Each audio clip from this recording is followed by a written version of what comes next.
I love video games.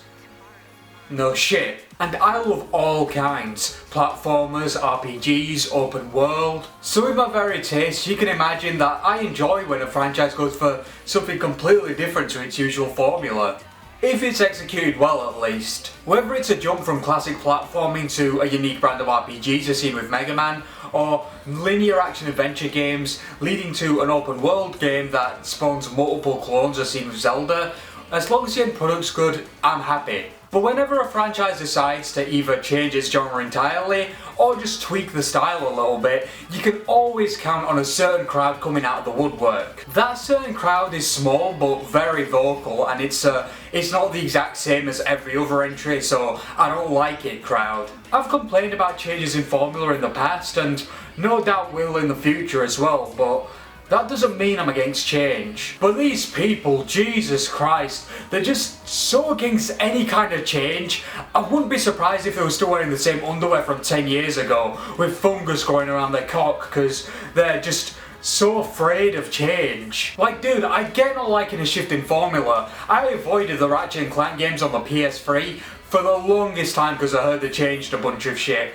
But you know what? I gave them a chance in the end. These people, however, wouldn't give Breath of the Wild a chance, but will still bitch and moan and complain all day and all night about how it sucks because it deviated from the Zelda formula. How do you know it sucks? You haven't even fucking played it yet.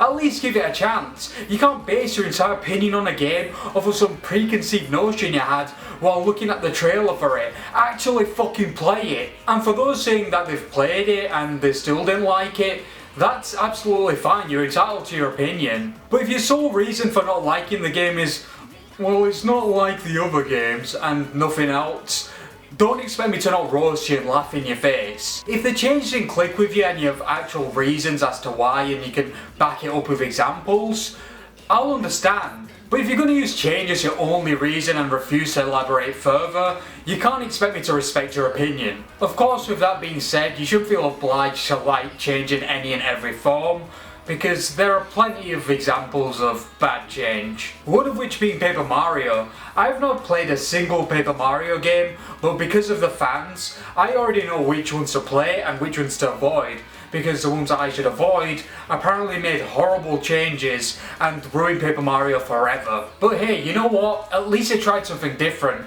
Imagine if every game was the exact same as, say, The Thousand Year Door. Even with how good that game supposedly is, I'm pretty sure fans would have become sick of it by now. I mean, decade after decade of the same thing, since the 2000s.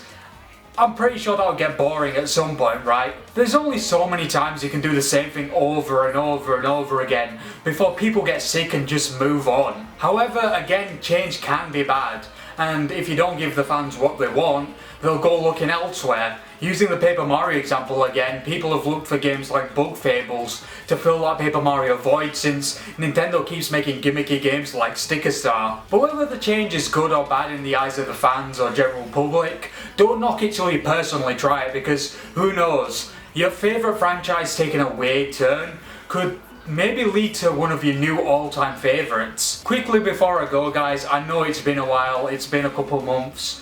I decided to rush this video and get it out once I got my laptop back, which is the main reason I wasn't around for a while. My laptop broke down, I had to get it repaired, there was delays, I had to get it repaired a second time because something went wrong while they were repairing it. It was just a whole nightmare. So I've basically had to essentially just kind of tinker away with scripts in the meantime. I do have a review basically, the script's almost finished.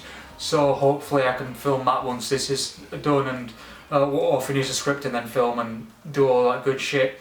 And then I've got a really big project I'm working on, but I don't know when I can release that. I don't want to give some sort of time frame, but it is a really big project, so do keep your eyes peeled for that. It's going to be a really long video, and it's going to be, you know, just a really fun time, a big passion project, and yeah, there's just so much going on in my life.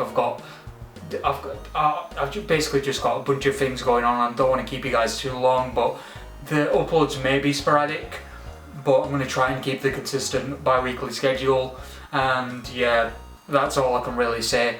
That's enough out of me. I've been next to Z Cruncher. Stay cool, stay safe, stay crunchy. I'm out. Peace.